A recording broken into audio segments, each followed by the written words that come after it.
시청자 여러분 안녕하십니까? VOA 뉴스투데이 시작합니다.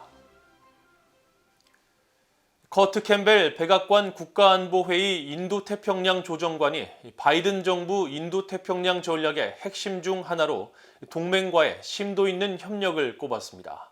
그러면서 이를 신냉전으로 바라보는 중국의 시각을 거부했습니다. 캠벨 조정관은 또 미국, 영국, 호주의 안보 동맹인 오커스에 다른 나라들이 참여할 것으로 예상한다고 밝혔습니다. 첫 소식 조은정 기자가 보도합니다.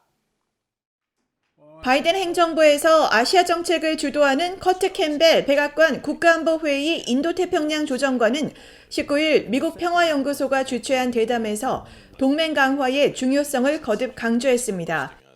캠벨 조정관은 그러면서 동맹 그리고 파트너와 깊은 관계는 현 정부의 인도태평양 전략에서 중요한 요소라며 중국이 이러한 노력에 속쓰려 하고 있다고 지적했습니다.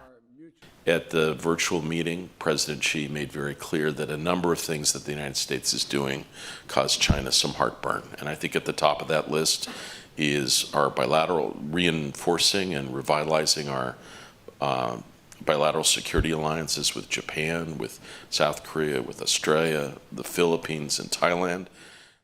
캠벨 조정관은 이어 시 주석이 미국의 동맹 강화 노력을 냉전적 사고로 받아들이고 있지만 미국 입장에서는 지난 30년간 깊은 번영을 가져다준 세계 질서를 추구하는 데 필수적인 요소라고 말했습니다.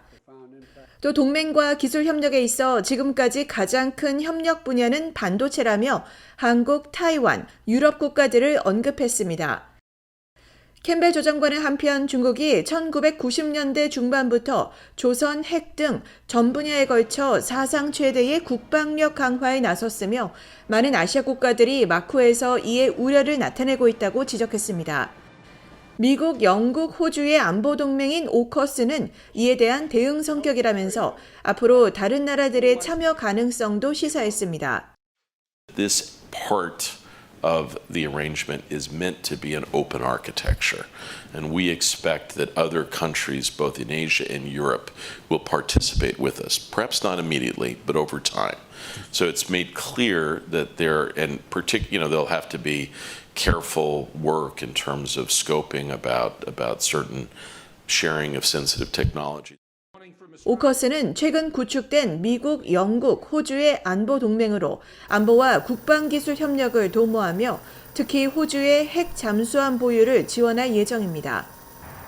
캠벨 조정관은 미국의 인도태평양 전략은 중국과의 경쟁만이 목표가 아니며 영내에서 미국이 지도력을 유지하고 기여하려는 것이라고 강조했습니다.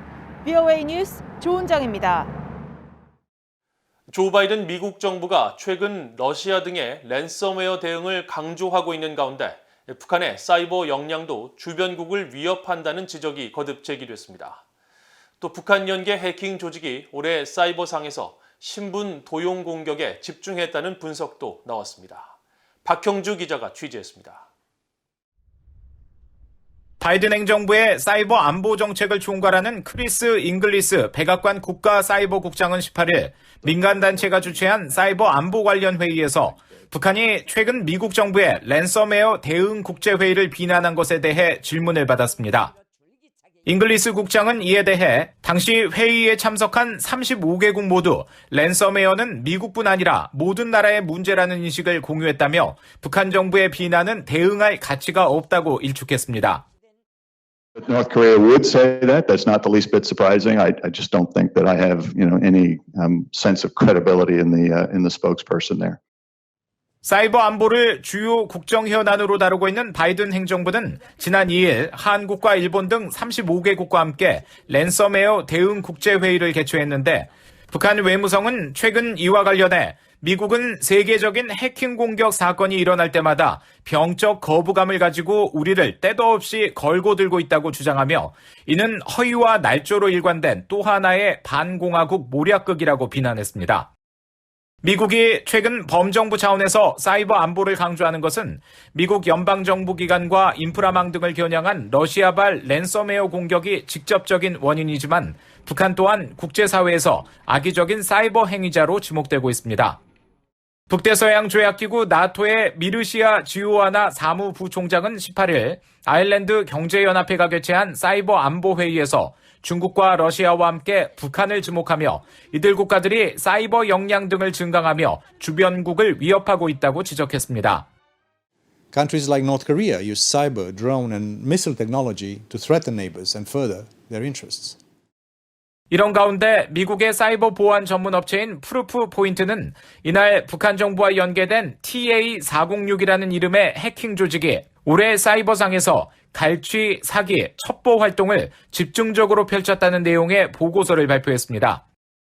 TA406을 북한 정찰총국의 지휘를 받는 것으로 알려진 해킹 조직 김숙희의 산하 조직으로 분류하며 올해 1월부터 6월 사이 한반도나 북한 핵 문제와 관련해 활동하는 정치인, 외교정책연구소, 교수, 언론인 등을 대상으로 사이버상에서 집중적인 신분도용 공격을 단행했다고 지적했습니다.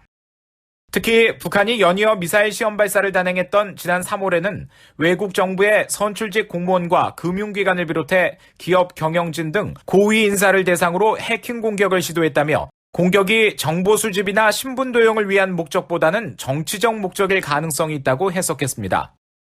프루프 포인트는 이 해킹 조직은 금전적 이익을 위해 가상화폐 관계자를 표적 삼는 경우도 있지만 주로 정보 수집과 첩보 활동이 주요 목적이라며 앞으로도 북한 정부의 관심기관을 대상으로 신분 도용 활동 등을 지속적으로 펼 것으로 예상했습니다.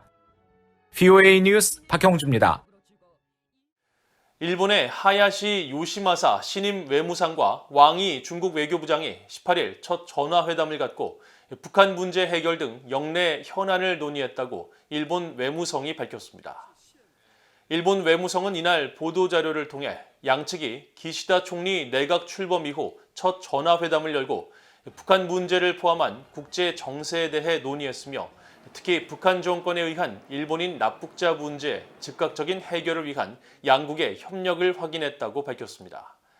하야시 외무상은 또 이날 장 이브 르 드리앙 프랑스 외교부 장관과도 전화통화를 하고 북한과 중국 등 영내 정세에 관해 의견을 교환했으며 양측이 인도태평양 지역의 평화와 안보 강화를 위해 외교, 군사적 협력을 다층적으로 발전시켜 나간다는 데 뜻을 같이 했다고 일본 외무성은 전했습니다. 한국의 고위 외교당국자가 최근 중국을 전략적 파트너로 규정한 것과 관련해 한국의 지역적, 상황적 여건을 고려할 필요가 있지만 미국의 동맹국으로서 민감한 영내 현안에 대해 신중한 접근이 필요하다는 지적이 제기됐습니다. 에반스 리비어 전 국무부 동아시아 태평양 담당 수석부 차관보는 최근 VOA에 전략적 파트너라는 용어는 최근 몇 년 동안 그 의미를 많이 잃었고 심지어 명백하고 근본적인 차이점이 있는 나라들을 묘사하는 데 사용된다며 그럼에도 불구하고 북한의 조약 동맹이자 한국을 침략한 마지막 국가인 중국이 전략적 동반자로 묘사되는 것을 듣는 것은 불쾌한 일이라고 말했습니다. 국제위기안보센터의 킹 멜로리 랜드연구소 국장은 경제관계에 관한 한국은 중국의 전략적 파트너가 맞지만 이것이 군사와 안보 관계에는 적용되지 않는다고 설명했습니다. 앞서 최종건 한국 외교부 1차관은 지난 15일 워싱턴에서 열린 한미 전략 포럼에서 중국이 전략적 파트너라면서 한중 간 무역 규모가 한미, 한일 간 무역량을 합친 것보다 크고 우린 거기서 돈을 벌고 있어 무시할 수 없다고 언급했습니다. 탈북민들의 한국 내 정착을 돕는 남북하나재단 부서장에 탈북민 출신으로는 처음으로 여성인 김영희 산업은행 선임연구위원이 임명됐습니다. 한국통일부 산하 남북하나재단은 19일 개방형 직위에 대한 공모 절차를 통해 대외 협력부장으로 탈북민 출신인 김 선임연구위원을 선발했다면서 김 연구위원이 오는 22일 임명장을 받고 업무를 시작할 예정이라고 밝혔습니다. 김 연구위원은 북한에서 경제대학을 졸업하고 지난 2002년 탈북해 한국에 입국했으며 산업은행 수석연구원과 북한 경제팀장, 국회 외교통일위원회 자문위원과 통일부 정책자문위원 등을 지냈습니다.